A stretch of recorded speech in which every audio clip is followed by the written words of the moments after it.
दोस्तों, स्वागत है आपका मेरे चैनल में। आज हम बात कर रहे हैं प्रीवियस ईयर क्वेश्चन पेपर जो आरआरबी जूनियर इंजीनियर 14/12/2014 का है। इसमें हम शुरुआत जनरल अवेयरनेस से कर रहे हैं। तो शुरू करते हैं जनरल अवेयरनेस के क्वेश्चनों को। तो यहाँ पर जो पहला क्वेश्चन है वह है the fundamental duties of the Indian citizen encrafted in which article of our constitution. भारतीय नागरिकों के मौलिक कर्तव्य संविधान के किस अनुच्छेद में सम्मिलित हैं। तो यहाँ पर राइट आंसर है कि भारतीय नागरिकों के मौलिक कर्तव्य संविधान के किस अनुच्छेद में सम्मिलित हैं। तो इसका जो राइट आंसर है वो आपका आर्टिकल 51A है। यदि थोड़ा सा आर्टिकल 51 की बात करें तो ये फंडामेंटल आपका जो मौलिक कर्तव्य था ये 42वें संविधान संशोधन से यानी कि 42 कॉन्स्टिट्यूशनल अमेंडमेंट से इसको क्या करा है 1976 में हुआ था। ये आपने याद रखना है कि जो आर्टिकल 51A है ये संविधान के 42वें संविधान संशोधन 1976 के तहत आर्टिकल 51A में जोड़ा गया है कि जो मतलब तो इसलिए ये भारतीय नागरिकों का मौलिक कर्तव्य जो है वो संविधान के किस अनुच्छेद में। तो आपको पता होना चाहिए आर्टिकल 51 और आर्टिकल 51 के बारे में कोई पूछता है तो ये 42वां संविधान संशोधन है जो कि 1976 में हुआ था, इसलिए ये 51A में जोड़ा गया है। तो अब यहाँ पर चलते हैं आगे नेक्स्ट क्वेश्चन में। ये आंसर हमने यहाँ पर पता चल गया। अब जो नेक्स्ट क्वेश्चन है वह है the speed sound of air approximate equal to. वायु में ध्वनि की गति लगभग कितनी होती है। तो इसका जो राइट आंसर है वो आपका है, इसका जो राइट आंसर है वो आपका है बी यानी कि 330 मीटर प्रति सेकेंड। तो बेसिकली थोड़ा सा इस पर देख लें, जो सामान्य टेम्परेचर होता है, जो नॉर्मल टेम्परेचर पर वायु में ध्वनि की जो औसत गति होती है वो लगभग 330 प्रति मीटर प्रति सेकेंड होती है, यानी कि नॉर्मल टेम्परेचर पर वायु की ध्वनि। तो इसका राइट आंसर यहाँ पर बी हो जाएगा 330 मीटर प्रति सेकेंड। आप बात करें तीसरा क्वेश्चन है आपका the headquarter of West Central Railway is located at. Actually RRB से रिलेटेड है तो ये क्वेश्चन भी यहाँ पर देखने को मिलते हैं।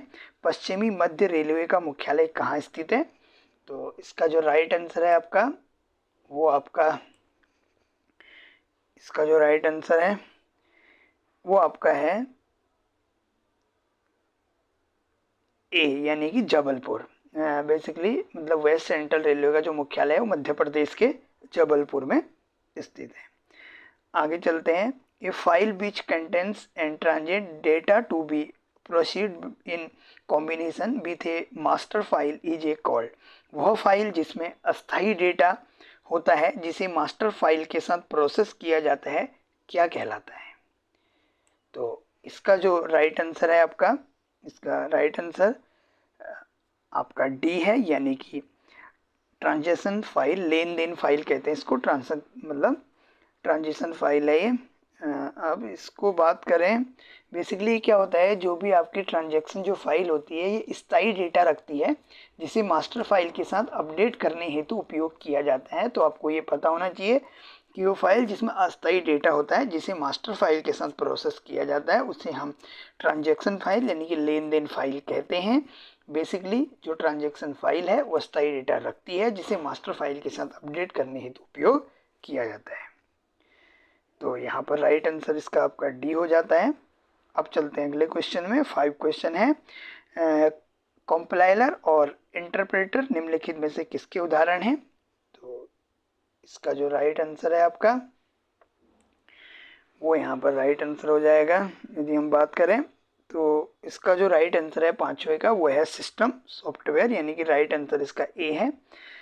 बेसिकली जो सिस्टम सॉफ्टवेयर जो कंपाइलर और इंटरप्रेटर है ये प्रोग्रामिंग भाषा है को मशीन भाषा में यानी कि जो प्रोग्राम की लैंग्वेज है उसको मशीन लैंग्वेज में परिवर्तित करने वाले सिस्टम सॉफ्टवेयर हैं।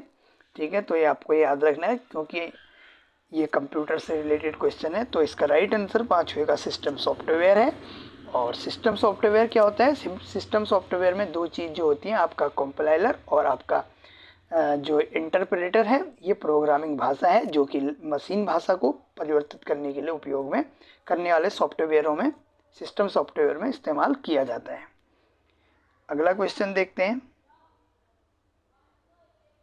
अगला क्वेश्चन है which of the following is presentation graphic software.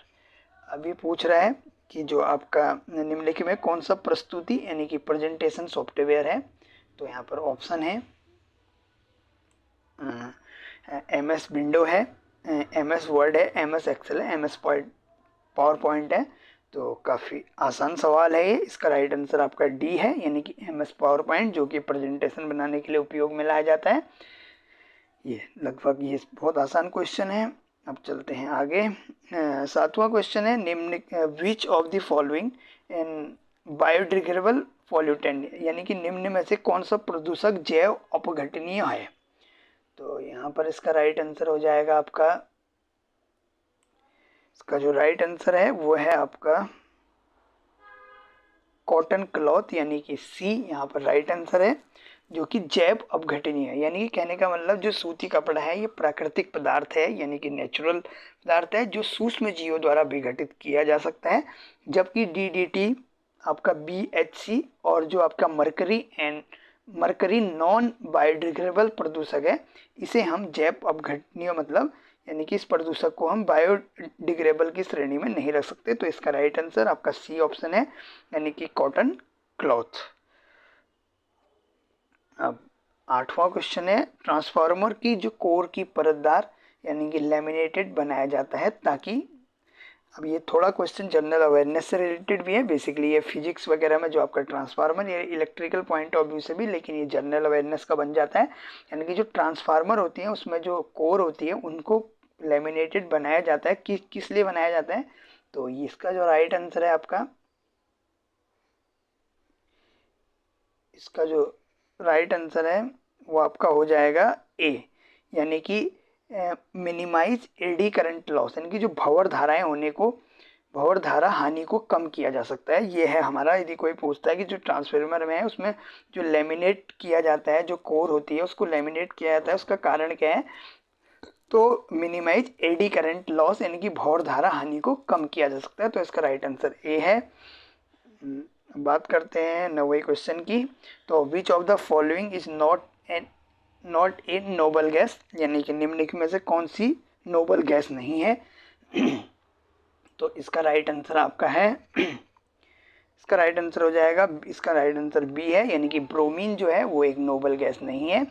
Basically यदि हम थोड़ा सा देखें इसके बारे में, तो जो ब्रोमाइन है, ब्रोमाइन एक हैलोजन तत्व है, जबकि हीलियम, आर्गन और जो आपका ये हैं, जो हीलियम है आपका, जो हीलियम है, आर्गन है और नियॉन है, ये बेसिकली नॉन नोबल गैसेस हैं। तो इसलिए जो एक जो हैलोजन गैस है आपकी, जो ब्रोमीन है, ब्रोमीन एक हैलोजन तत्व है और बाकी जो हैं वो नॉन नोबल गैसेस हैं, यानी कि हीलियम हो गया आपका, आर्गन हो गया और नियॉन हो गया।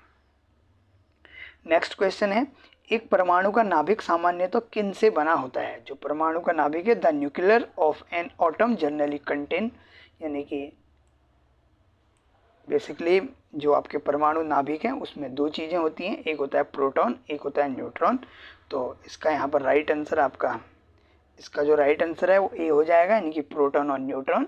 बेसिकली जो परमाणु के नाभिक में प्रोटॉन प्लस और न्यूट्रॉन न्यूट्रल होते हैं और इलेक्ट्रॉन नाभिक के बाहर परिक्रमा करते हैं। तो आपको पता होना चाहिए नाभिक में सामान्यतः क्या होते हैं, प्रोटॉन और न्यूट्रॉन होते हैं, और जो इलेक्ट्रॉन होते हैं वो नाभिक के बाहर परिक्रमा कर रहे होते हैं। प्रोटॉन पॉजिटिव, न्यूट्रॉन न्यूट्रल होते हैं। तो इसका राइट आंसर आपका यहाँ से ए हो जाता है। नेक्स्ट क्वेश्चन है वह भाषा जिसे कंप्यूटर समझ सकता है वो है the language which a computer can understand etch. तो कौन सी भाषा समझ सकता है कंप्यूटर। तो यहाँ पर ऑप्शन है आपके, हाई लेवल लैंग्वेज है, मशीन लैंग्वेज है, असेंबली लैंग्वेज है, ऑल ऑफ दिस।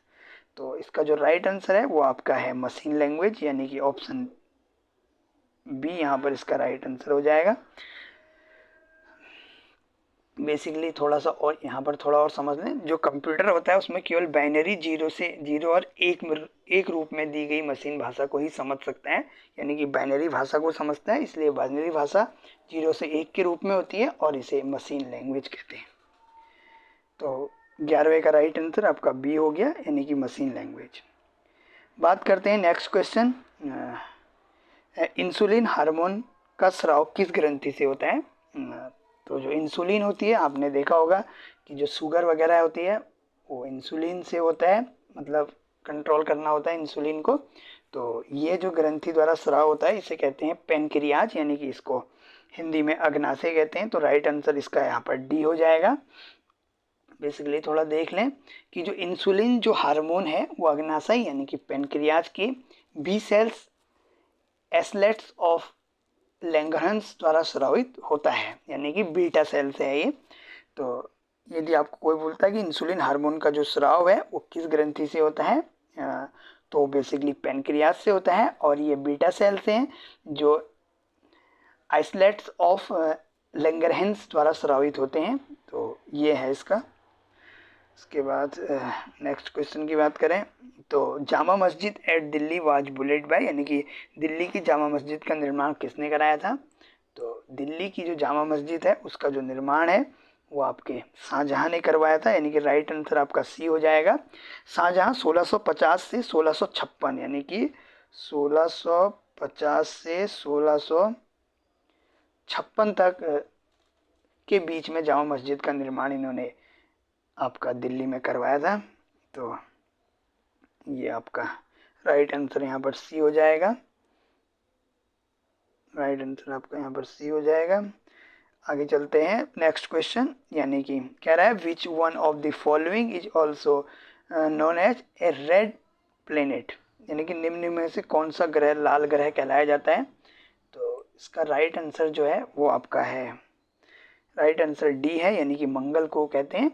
तो बेसिकली जो मंगल ग्रह की जो लालिमा होती है वो आयरन ऑक्साइड Fe2O3 की उपस्थिति के कारण होती है, यानी कि जो मंगल ग्रह का जो लाल ग्रह यानी कि इसे कहते हैं, जो उसकी लालिमा होती है, जो उसमें रेडनेस होती है, वो बेसिकली आयरन ऑक्साइड Fe2O3 की उपस्थिति में होती है। यहाँ पर दो चीज़ें हो जाती हैं। आयरन ऑक्साइड का कोई फॉर्मूला पूछता है तो वो होता है आपका क्या होता है Fe2O3, ये होता है आयरन ऑक्साइड का आपका फॉर्मूला। तो ये सभी को पता होना चाहिए किस कारण से होती है, आयरन ऑक्साइड की कारण से होती है। आयरन ऑक्साइड का फॉर्मूला Fe2O3 होता है। तो इसका राइट आंसर हो जाता है यहाँ से डी वाला। डी यहाँ से राइट आंसर है। उसके बाद आप चलते हैं नेक्स्ट क्वेश्चन की ओर। Who wrote the book not just an accountant, यानी कि नॉट जस्ट एन अकाउंटेंट पुस्तक किसने लिखी थी? तो इसका जो राइट आंसर है वो आपका है पीसी परख। पारख यहाँ पर इसका ए राइट आंसर है। यह पुस्तक कोयला घोटाले और प्रशासनिक अनुभव पर आधारित है। बेसिकली यदि कोई पूछता है कि इस पुस्तक के अंदर किस चीज़ में लिखी गई है, तो नॉट जस्ट एन अकाउंटेंट जो पुस्तक है वो आपके कोयला घोटाला जो हुआ था उसके प्रशासनिक अनुभव के बारे में यहाँ पर लिखी है, और पीसी परख ने यहाँ पर ये बुक लिखी थी। नेक्स्ट क्वेश्चन है red root is plant disease which affects, यानी कि रेड रूट नामक रोग किस फसल को प्रभावित करता है? रेड रूट नामक रोग किस फसल को प्रभावित करता है? तो इसका जो राइट आंसर है आपका वो है आपका सी, यानी कि गन्ना। बेसिकली जो रेड रूट एक प्रकार से फंगस है ये, और गन्ने की फसल को ये नुकसान पहुंचाता है। इसमें जो होता है एक प्रकार से जो आपका कोलेक्ट्रिशियम और फेलिसिटम करके एक होता है, उसके ये फंगस का नाम है कोलेक्ट्रोसियम और फेलेक्टम, थोड़ा सा टफ नाम है। तो इसके कारण से ये एक प्रकार से जो रेड रूट है इसको जो है गन्ने की उसको ये प्रभावित करता है, एक प्रकार से फंगस है ये। तो इसका राइट आंसर आपका सी यहाँ से हो जाता है। अगला क्वेश्चन है earthworm belongs to which animal phylum, यानी कि केंचुआ किस जंतु संघ यानी कि फैलम से संबंधित है? तो जो केंचुआ है वो आपका, इसका जो राइट आंसर यहाँ से हो जाता है वो है आपका सी, यानी कि सी यहाँ से राइट आंसर है, यानी कि एनेलिडा। बेसिकली जो अर्थवर्म खंडित शरीर वाला जो जीव है वो फाइलम यानी कि एनेलिडा में आता है। तो ये उस जंतु का समूह है। उसके बाद नेक्स्ट क्वेश्चन है, निम्नलिखित में से कौन सा स्केलर नहीं है। यानी कि आपको पता होना चाहिए फिजिक्स में दो तरह की क्वांटिटी होती हैं, एक होती है स्केलर, एक होती है वेक्टर। तो यहाँ पर ऑप्शन दिए हैं, आपका वॉल्यूम है, मास है, फोर्स है, लेंथ है। तो आपको बताना है कि आपका जो स्केलर नहीं है पूछ रहा है ये, यानी कि स्केलर नहीं है तो आपका यहाँ पर फोर्स जो है वो स्केलर क्वांटिटी नहीं है। ऑप्शन सी यहाँ पर राइट होगा। बेसिकली थोड़ा सा यहाँ पर देख लें स्केलर क्या होता है। बेसिकली वेक्टर जो होता है उसमें क्या होता है कि वेक्टर क्वांटिटी में दो चीज़ें होती हैं, एक मैग्नीट्यूड होता है और एक डायरेक्शन होती है। वेक्टर में ये दोनों होती हैं, डायरेक्शन भी होती है और मैग्नीट्यूड भी होता है, यानी कि दिशा भी होती है और परिमाण भी होता है। और जो स्केलर होती है उसमें केवल परिमाण होता है, डायरेक्शन नहीं होती है। तो यहाँ पर राइट आंसर यहाँ पर फोर्स है। नेक्स्ट क्वेश्चन देखते हैं। हाँ, बेसिकली जो एम्पियर है चार्ज का मात्रक है, यहाँ पर पावर का यूनिट जो है वोल्ट वॉट होती है, वोल्टेज का जो होती है वो वोल्ट होती है और एनर्जी का आपका जूल होती है। तो इसका राइट आंसर आपका यहाँ पर ए हो जाता है। यदि हम आगे बढ़ते हैं तो power loss in register is given by, यानी कि जो पावर है उसका राइट आंसर यहाँ पर जो हो जाता है, पावर का राइट आंसर आपका एम्पियर का हो गया यहाँ पर चार्ज। अब यहाँ पर जो इसका फॉर्मूला है वो है v²/r, ये इसका राइट आंसर है। बेसिकली जो आपने देखा होगा आई, इसको थोड़ा सा देखें यहाँ पर, i²r और जो v²r होता है आपका, तो यहाँ से ओम्स लॉ क्या कहता है, ओम्स लॉ कहता है कि P बराबर वी आई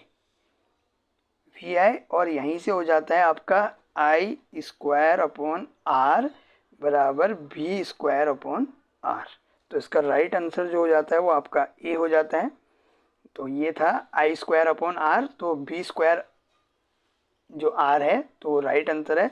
तो ओम्स लॉ क्या कहता है, P बराबर वी आई और I²r बराबर v²r के बराबर यहाँ पर ये चीज़ें होती हैं। तो राइट आंसर आपका ए हो जाता है। ठीक है, उसके बाद next question, primary storage in computer terminology refer to, यानी कि जो प्राइमरी जो स्टोरेज होती है, दो तरीके की स्टोरेज होती हैं, एक प्राइमरी होती है, एक सेकेंडरी होती है।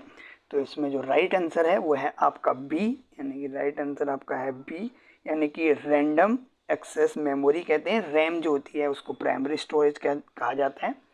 तो प्राइमरी स्टोरेज एक प्रकार से volatile fast memory immediate data processing RAM के द्वारा होता है। तो नेक्स्ट क्वेश्चन देखते हैं, will a translate the computer program at once from high level language to machine language. तो इसका जो अभी हमने ऊपर एक क्वेश्चन आया भी था उसमें जो आपका कंप्लाइलर था वो आपका, तो इसका राइट आंसर आपका ए हो जाएगा। इसका जो राइट आंसर है वो आपका ए है। नेक्स्ट क्वेश्चन देखते हैं। तो नेक्स्ट क्वेश्चन यहाँ पर है, the total number of bones in average adult human skeleton each, यानी कि 206 यहाँ पर आपको पता है। इसका राइट आंसर आपका 206 है। वयस्क मानव कंकाल में सामान्यतः कुल 206 हड्डियाँ होती हैं।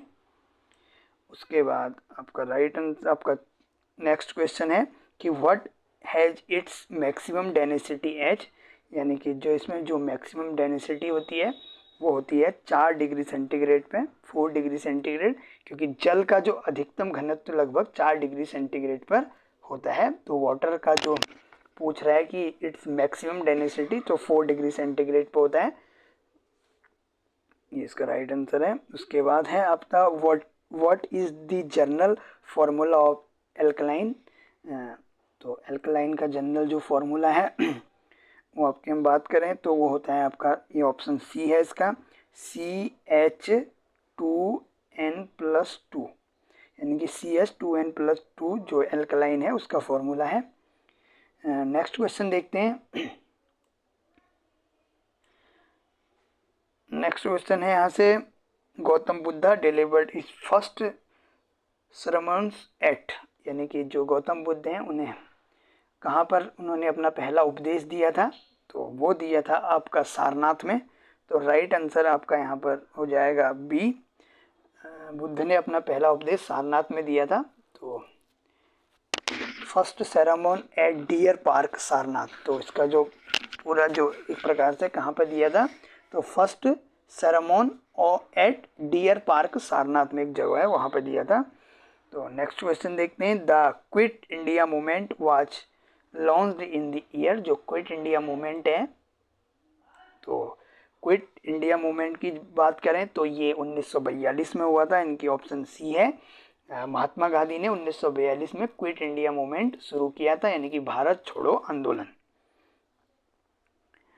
नेक्स्ट क्वेश्चन देखते हैं। When a body is wholly and partially immersed in a fluid in experience and of thrust equal to the weight of the fluid displaced is now as, यानी कि ये कह रहा है कि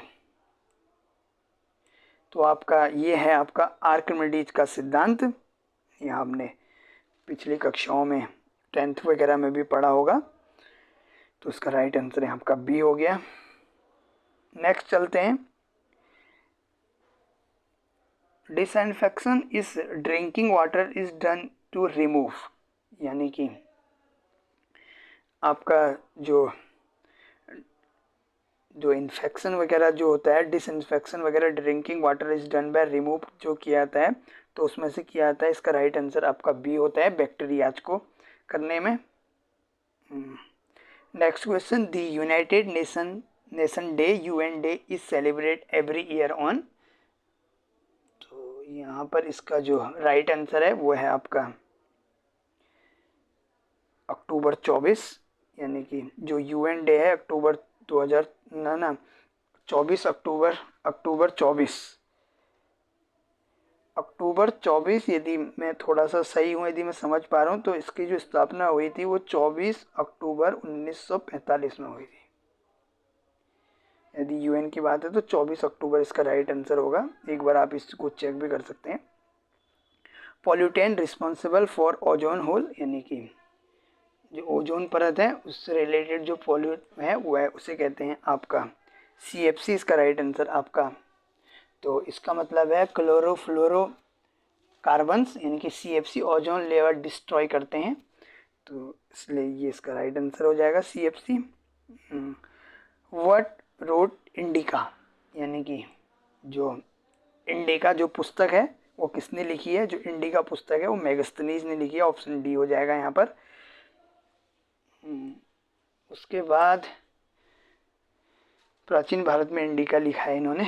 उसके बाद यदि हम 2014 का था तो उस हिसाब से बात करें तो 2014 का जो नोबेल है वो किसको मिला था, तो वो जैन ट्रिरोले को मिला था। ऑप्शन सी इसका राइट आंसर है।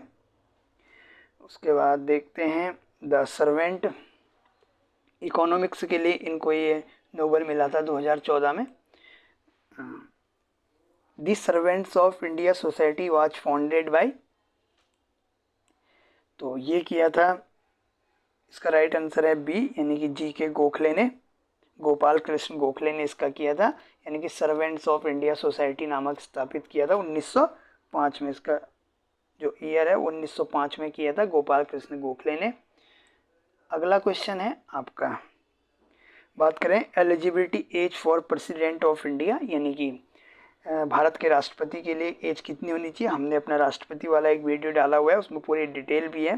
तो इसका जो राइट आंसर है वो आपका 35 हो जाएगा। मिनिमम एज जो है वो 35 होनी चाहिए। तो ये थे आपके 34 क्वेश्चन जो कि 2014 RRB जूनियर इंजीनियर में जनरल अवेयरनेस के रूप में आए थे। तो यदि आपको ये वीडियो अच्छी लगी तो इसको लाइक और शेयर करें। इसी तरीके के प्रीवियस ईयर क्वेश्चनों को सॉल्व करने के लिए, देखने के लिए हमारे चैनल को सब्सक्राइब करें, जिससे कि आपको यहाँ पर जो प्रीवियस ईयर क्वेश्चन पेपर है वो देखने को मिलते हैं। तब तक के लिए धन्यवाद।